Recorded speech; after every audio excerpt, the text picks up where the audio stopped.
Sa iba pang mga balita, aktibong nakibahagi ang mga bata sa Tabuk City sa ginanap na iba't ibang aktibidad bilang pagdiriwang pa rin ng National Children's Month. Silipin ang mga kaganapan sa report ni Rod Asurin.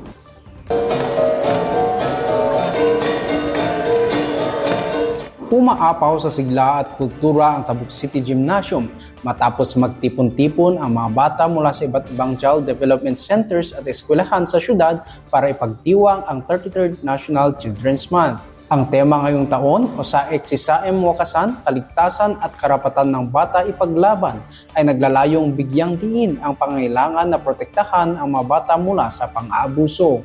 Sa kanilang pagdiriwang, ipinamalas ng mga bata ang kanilang galing sa pagsayaw sa tradisyonal na kalinga dances tulad ng salip at tachok. Lumahok din sila sa solo singing at poster making na nagpakita ng kanilang talento at pagkamalikhain.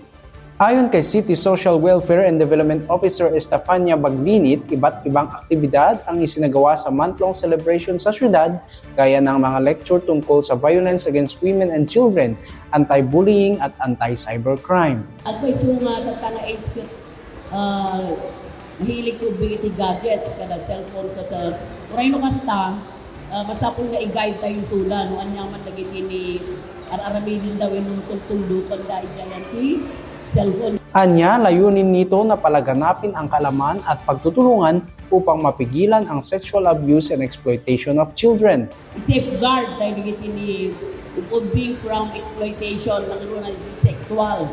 Ada dagiti ni victims tayo ito tayo kita Tabuk City nga kakaslang. Anyada nga AIDS kati kung maiti ipagpakaawat ni kinyayo ta at itinulog tayo para karagito niya.